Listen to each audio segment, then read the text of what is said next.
नमस्कार, मैं वकार यूनुस। स्वागत है आपका सीसीएल ऑनलाइन क्लास प्लेटफॉर्म पर। हाजिर है हम आपके डाउट्स का सॉल्यूशन लेके। आपका डाउट्स था कि हमें सर एक टॉपिक में प्रॉब्लम आई थी और वो टॉपिक क्या था कि विद्युत द्विध्रुव के अक्ष पर विद्युत क्षेत्र की तीव्रता का मान ज्ञात करना। यानी कोई इलेक्ट्रिक डाइपोल है, इलेक्ट्रिक डाइपोल के एक्सिस पर इलेक्ट्रिक फील्ड इंटेंसिटी पता करनी है। ठीक है, तो सबसे पहले इस टॉपिक को समझने से पहले सबसे पहले तो आप ये समझो कि इलेक्ट्रिक डाइपोल क्या होता है। इलेक्ट्रिक डाइपोल देखो, मैं जैसे नाम से बताऊं, फटाफट समझना, थोड़ा सा है, ज्यादा टफ नहीं है, क्लियर हो जाएगा। डाई का मतलब होता है टू और पोल का मतलब जानते हो आप, कोई भी साइड होती है। ठीक है, कोई पर्टिकुलर साइड होती है। और इलेक्ट्रिक का मतलब होता है चार्ज। ठीक है, और चार्ज कौन है? यहां पर इलेक्ट्रॉन है। ठीक है, अब चार्ज इलेक्ट्रॉन को कोई जरूरी नहीं है कि आप इलेक्ट्रॉन की बात करें, तो यहां पे चार्ज है, यानी ये चार्ज है। अब टू चार्जेस है यहां पे, ये दो टू चार्जेस है। यहां पे एक चार्ज है, एक ये चार्ज यहां पर, यानी हम चाहे तो इसको ये बोल सकते हैं माइनस इधर है, प्लस इधर है। प्लस माइनस किसी साइड रखो, कोई फर्क नहीं पड़ता, क्योंकि डाइपोल है। डाई का मतलब दो पोल हो गए, दो साइड हो गई, टू एक टू साइड, ये दोनों हो गई, चार्ज दोनों पे रख दिया। अब ऐसा कोई कॉम्बिनेशन जिस पर एक पॉजिटिव नेगेटिव हो और दूसरा पॉजिटिव हो, यानी कोई दो चार्ज है जिनका नेचर अपोजिट है, मैग्नीट्यूड सेम है। मैग्नीट्यूड बोले तो परिमाण, परिमाण नेचर बोले तो प्रकृति, प्रकृति दोनों के अलग है, परिमाण दोनों का सेम है। ठीक है, और एक पर्टिकुलर डिस्टेंस यानी एक सीमांत दूरी पर रखे हुए हैं। तो ऐसा कोई जो कॉम्बिनेशन होता है, इस तरह का जो कोई संयोजन होता है, वो क्या कहलाता है? विद्युत द्विध्रुव, यानी इलेक्ट्रिक डाइपोल। क्या कहलाता है? Electric dipole. अब हमारा आपका जो क्वेश्चन था वो ये था कि इलेक्ट्रिक डाइपोल के एक्सिस पर, अब ये अपना इलेक्ट्रिक डाइपोल हो गया, ये इलेक्ट्रिक डाइपोल हो गया। ठीक है, ये माइनस क्यू हो गया, ये प्लस क्यू हो गया। इन दोनों के बीच की जो डिस्टेंस है उसको बोल दिया हमने ट्वाइस ए। यहां से लेके यहां तक की जो डिस्टेंस है ट्वाइस है। ये चीजें कोई छुपी हुई नहीं है, ये सब आप जानते हो। इलेक्ट्रिक डाइपोल का जानते हो कि इलेक्ट्रिक डाइपोल ये है, जानते हो। ठीक है, दोनों के बीच की डिस्टेंस क्या है? ट्वाइस ए डिस्टेंस है। क्या डिस्टेंस है? ट्वाइस ए डिस्टेंस है। कोई दिक्कत तो नहीं है। आगे देखो, दोनों के बीच में अगर इसका हम कोई सेंटर मान लें, भाई इसको मैंने ए बिंदु पॉइंट दे दिया, इसको बी पॉइंट दे दिया। पॉइंट तो मैं दे सकता हूं ना, उसको ए मान लिया, उसको बी मान लिया, तो इसका सेंटर में कोई हमने ओ पॉइंट दे दिया, कोई दिक्कत थोड़ी आई। अब जैसे ही ओ पॉइंट दिया तो अपने को पता चल गया ये डिस्टेंस क्या है? ए, और जो दूसरी है वो भी क्या डिस्टेंस है? उसको भी क्या बोल देंगे हम? स्मॉल ए। ठीक है, यानी स्मॉल ए प्लस क्या हो जाएगी? ट्वाइस ए। ये ट्वाइस ए तब होती है जब ये दोनों को ऐड करते हैं। ठीक है, अब क्या कहता है कि वो कि एट एक्सिस, यहां देखो अक्ष पर, यानी एट एक्सिस। अब एट एक्सिस, तो एक्सिस तो यही हो गई इसकी, तो ये क्या हो गया? इसके एक्सिस हो गई, क्या हो गई? एक्सिस हो गई। तो एक्सिस पर क्या कैलकुलेट करना है? Electric field. इलेक्ट्रिक फील्ड यहाँ पर दो चार्ज की वजह से होगा, एक तो नेगेटिव चार्ज की वजह से होगा, दूसरा पॉजिटिव चार्ज की वजह से होगा। यानी जो इलेक्ट्रिक फील्ड बोले तो विद्युत क्षेत्र, विद्युत क्षेत्र यहाँ पर दो तरीके से होगा, यानी दो आवेश की वजह से होगा। एक प्लस आवेश की वजह से होगा, दूसरा माइनस आवेश की वजह से होगा। ठीक है, ये चीज क्लियर हो गई। अब हम यहाँ पे कैलकुलेट करते हैं कि सर क्या करें यहाँ पर कि उसको हम कैलकुलेट कर लें। तो सबसे पहले तो अपने को मानना पड़ेगा कि जो ओ बिंदु है, यानी जो ओ पॉइंट है, यहाँ से इस पॉइंट P की, ये P पॉइंट है, इसकी जो डिस्टेंस है वो पता करनी है।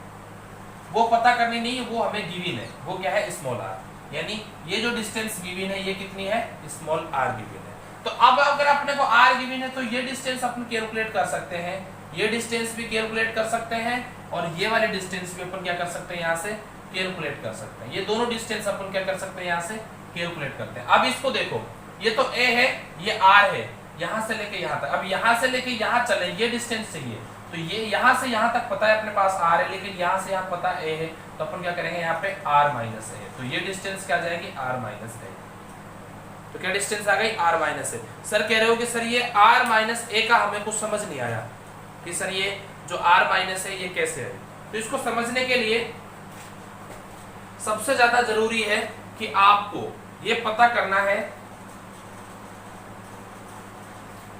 देखो, इसको समझने के लिए सबसे ज्यादा जरूरी है कि अपने को ये पता होना चाहिए कि P बिंदु O बिंदु से कितनी दूरी पर R है। तो ये बीच में निकालो ना यार, R माइनस से हो जाएगा, यानी पूरा R है, ये A है, तो ये क्या बचेगा? R माइनस है। ठीक है, अब यहाँ देखो, यहां से लेके यहां तक तो क्या है? R है, लेकिन अपने को यहाँ से यहाँ नहीं, यहाँ से यहाँ चाहिए। तो ये r तो यहाँ तक है, a ये रही, तो क्या हो जाएगा r प्लस है। तो इसको अपन क्या बोल देंगे, r प्लस है। यानी अब मैं बात करूं माइनस क्यू से कितनी दूरी है, r प्लस है। मैं बात करूं प्लस क्यू, तो प्लस क्यू से कितनी दूरी है, r माइनस है। क्लियर होगी दोनों चीज। अब देखो सबसे पहले यहाँ पर तो मैं बोलूं कि 8 point P electric field intensity. Electric field intensity और इलेक्ट्रिक फील्ड एक ही चीज होती है। अगर इंटेंसिटी नहीं लिखा हो, ओनली इलेक्ट्रिक फील्ड लिखा हो, तो भी उसका मतलब वही होता है। Clear. 8 point P electric field due to negative charge. सबसे पहले हम किसकी बात करेंगे, नेगेटिव चार्ज की बात करेंगे, इस नेगेटिव चार्ज की बात करेंगे। ठीक है, तो ड्यू टू नेगेटिव चार्ज। अब हमें E का फॉर्मूला पता होना चाहिए। E का जो हमारा फॉर्मूला होता है वो क्या होता है, E इक्वल्स टू KQ/R। यही होता है R², KQ/R²। अब यहाँ पे देखो, अगर इसको मैं वेक्टर फॉर्म में लिखूं तो ये वेक्टर बन गया मैग्नीट्यूड, और यहाँ पे R वेक्टर वो लग जाएगा।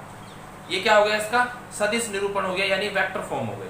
ठीक है, अब यहाँ पे देखो हमने किया E vector equals to K, Q को लेगा तो माइनस Q, भाई वेक्टर फॉर्म में इसमें क्या लग जाएगा, मैग्नीट्यूड लग जाएगा। ठीक है, मैग्नीट्यूड अपॉन, अब यहाँ देखो डिस्टेंस देखो माइनस क्यू की डिस्टेंस क्या है, r प्लस है, यानी r प्लस a का होल स्क्वायर। और यहाँ पे जो डिस्टेंस आ गई r कैप, और डायरेक्शन क्या है, माइनस है, ये प्लस है, तो इसकी वजह से जो चार्ज होगा वो अंदर की तरफ होगा, यानी कहाँ होगा, इस साइड होगा।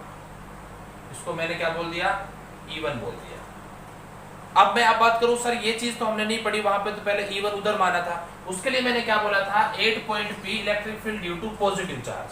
पॉजिटिव चार्ज की बात करेंगे तो पॉजिटिव चार्ज की वजह से ये कहा जाएगा, बाहर आ जाएगा, यानी पॉजिटिव चार्ज में क्या आएगा, R माइनस है, तो यहाँ पे क्या आ जाएगा, R माइनस है, और यहाँ क्या आ जाएगा, प्लस। अब कोई दिक्कत नहीं, अब जैसे अपन ने वहां पढ़ा था वैसे ही अपन ने यहाँ पे पढ़ रहे हैं। ठीक है, तो यहाँ पे क्या आ जाएगा, ये E1 आ जाएगा। ठीक है, अब डायरेक्शन देखो, प्लस इधर है, माइनस इधर, मतलब डायरेक्शन इधर आएगी, यानी B to P। तो डायरेक्शन क्या है, B से P। डायरेक्शन क्या है, B से P। क्लियर हो गया, ये कोई दिक्कत तो नहीं है ना, डायरेक्शन अपने को पता चल गई कहां से, B से P की तरफ। ठीक है, आगे बढ़ते हैं, थोड़ा सा और देखते हैं। ये तो हमारी पहली इक्वेशन आ गई। दूसरी इक्वेशन देखो, वही 8 point P electric field due to negative charge. अब क्या आ जाएगा, नेगेटिव चार्ज। अब नेगेटिव चार्ज क्या है हमारे पास, E vector equals to K minus Q upon R plus A का होल स्क्वायर और R कैप। और डायरेक्शन क्या आ गई यहाँ पर, डायरेक्शन आ गई यहाँ पर। अब अपनी डायरेक्शन इधर आ जाएगी, यानी ये डायरेक्शन इधर आ जाएगी। क्यों सर, ये डायरेक्शन इधर क्यों थी, क्योंकि ये प्लस था, प्लस की वजह से बाहर है, ये माइनस है, तो माइनस की वजह से कहाँ होगी, अंदर की तरफ होगी, तो ये क्या हो जाएगा आपका, E2 हो जाएगा। तो यहाँ पे डायरेक्शन क्या आ गई, P2A।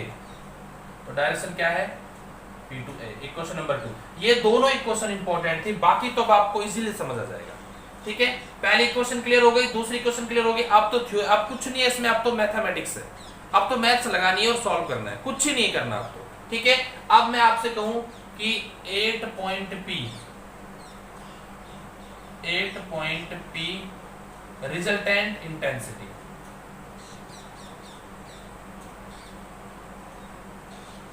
Resultant electric field intensity, तो क्या हो जाएगा, E equals to E1 plus E2।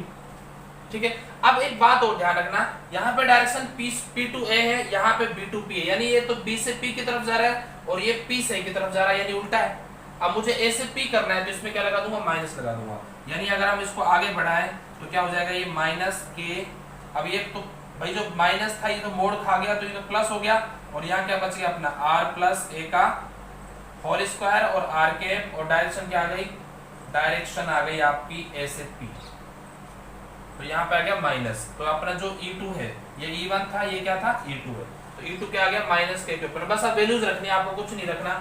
E equals to E1 की वैल्यू रखो, E1 की वैल्यू क्या है आपकी, KQ upon R plus KQ upon R plus A का whole square minus KQ upon R minus A का होल स्क्वायर, यानी इसमें माइनस था स्टार्टिंग में, तो ये हमने कर दिया माइनस, और दूसरे में प्लस था।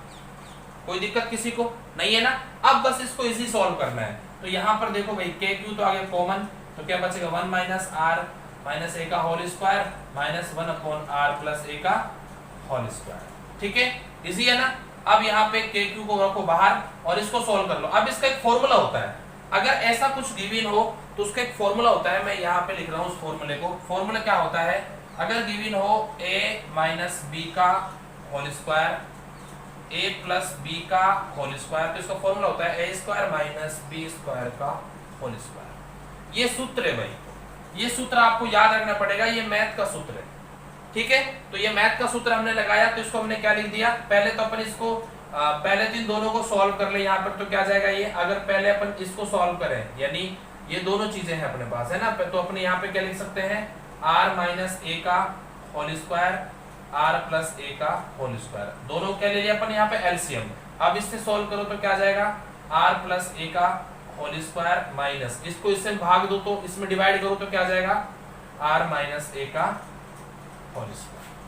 ठीक है, अब यहाँ पे ये फॉर्मूला अप्लाई कर दो, ये वाला फॉर्मूला यहाँ पर, तो क्या हो जाएगा E equals to K Q, और इसको सॉल्व कर लो ऊपर, R square plus A square plus 2ra minus R square plus A square minus 2ra, minus solve कर लो, इस पे क्या बन जाएगा आर स्क्वायर, ये सूत्र से। अब a square r square minus A square का होल स्क्वायर। ठीक है, इस माइनस को कॉमन लगा तो यहाँ पे मैं हटा दूं, ये हटा रहा हूं मैं यहाँ पे, और फिर यहाँ लिख रहा हूँ। ठीक है, यहाँ देखो क्या हो जाएगा, E equals to K Q, अब यहाँ पे R square plus A square plus 2ra minus R square minus A square और प्लस 2ra। ठीक है, और अपॉन में क्या बचता है, आर स्क्वायर माइनस ए स्क्वायर का होल स्क्वायर। अब देखो आर स्क्वायर से R square cancel, A square से ए स्क्वायर कैंसिल, क्या बचता है प्लस 2ra, तो यहाँ पे क्या बचेगा E equals to K Q 4ra, 4 by 2ra कितना हो गया 4ra, अपॉन यहाँ पे क्या बचेगा आपका आर स्क्वायर माइनस ए स्क्वायर का होल स्क्वायर। अब क्या होता है कि जो r है ना वो बहुत बड़ा है, किसके कंपैरिजन में, a के कंपैरिजन में, यानी जो a बहुत छोटा है, यानी जो ये a है ये तो बहुत छोटा है, जो r है वो बहुत बड़ा है, तो यहाँ पर जो a होगा उसको अप्रोक्स क्या मान लेंगे 0। तो यहाँ पर जैसे ही a को 0 मानेंगे तो आंसर क्या बन जाएगा अपना, E equals to K Q 4ra upon R square का होल स्क्वायर। ठीक है, अब यहाँ पे सिंपल हम इसको आगे सॉल्व कर लेते हैं। कैसे सॉल्व करेंगे, देखो यहाँ पर अब क्या बन जाएगा अपना, E इक्वल्स टू हमने 4 को दो भागों में तोड़ दिया, यानी 2 into 2, तो क्या हो जाएगा 2k q 2a। ठीक है, अपॉन r4 है ना, और r ऊपर और बचा हुआ है। ठीक है, एक r से कैंसिल करोगे तो कितना बचेगा यहाँ पे 3, और q डॉट 2a इसको अपन क्या बोल सकते हैं p, क्या बोल देंगे p, तो अपना फॉर्मूला क्या हो जाएगा 2kp अपॉन rq, और यहाँ पे r वेक्टर और यहाँ पे r कैप लगेगा तो यहाँ p वेक्टर लग जाएगा, और यहाँ पे इसका मैग्नीट्यूड आ जाएगा, और ये वेक्टर, ये तो हो गया अपना वेक्टर फॉर्म। पहले वेक्टर फॉर्म मत लिखो, पहले सिंपल लिख दो, ये है। ठीक है, ये अपना क्या आ गया, आंसर आ गया, यानी 2kp upon r3, E equals to क्या आ गया 2kp अपॉन r3। अब इसको वेक्टर फॉर्म में लिखना चाहो तो यहाँ पे वेक्टर फॉर्म में क्या करेंगे, r कैप, इसको मैग लगा देंगे, इसके ऊपर मैग लगा, इसके ऊपर वेक्टर लगा देंगे, इसके ऊपर वेक्टर लगा देंगे। ठीक है, तो आपका ये डाउट था, आपने मुझे बताया था कि सर हमारा ये डाउट है, मैंने इसको फिर से लिख दिया है। समझने के लिए सबसे पहले मैं बता दूं, तो एक अपने को डाइपोल लेना है, डाइपोल का सेंटर लेना है, सेंटर से इधर a डिस्टेंस, इधर से a डिस्टेंस, डायग्राम क्लियर हो गया तो समझ आ जाएगा। फिर एक्सिस पॉइंट पर, ये इसका एक्सिस पॉइंट हो गया, एक्सिस पॉइंट पे यहाँ b पॉइंट से डिस्टेंस से r माइनस a है, a पॉइंट से जो डिस्टेंस है वो r प्लस a है। ठीक है, अब यहाँ पर एक फॉर्मूला लगेगा अपना E equals to K Q upon r। अब r की वैल्यू r माइनस है तो r माइनस रख देना, r प्लस है तो r प्लस रख देना, माइनस q और प्लस q से कोई फर्क पड़ने वाला नहीं है, क्योंकि वेक्टर फॉर्म में के क्यू, तो q के ऊपर मोड लगा होता है तो दोनों प्लस हो जाते हैं उससे। ठीक है, उसके बाद अपने को इन दोनों इक्वेशनों को रिजल्टेंट में रख देना है, इसकी वैल्यू यहाँ रखो, इसकी वैल्यू सिंपल मैथ है, फिर इसका एलसीएम ले लिया ना, एलसीएम का इसका फॉर्मूला बनता है, वो फॉर्मूला लिख दिया, ऊपर वाले को भी सोल्व कर दिया, a प्लस बी का whole square, a square plus B square plus 2ab। ठीक है, वहां से अपन ने ये भी सॉल्व कर दिया, फिर वैल्यूज रखी, फिर ये छोटा होता है तो उसको छोटा कर दिया, और फिर यहाँ पे लास्ट में इक्वेशन करने के बाद अपनी लास्ट में ये इक्वेशन आती है ना। और इसी तरीके से और भी आपके डाउट्स आते हैं, तो आप हमें बता दीजिएगा। और अगर ये वीडियो पसंद आया हो तो अपना खूबसूरत सा फीडबैक भी कमेंट बॉक्स में छोड़ दीजिएगा। Thank you and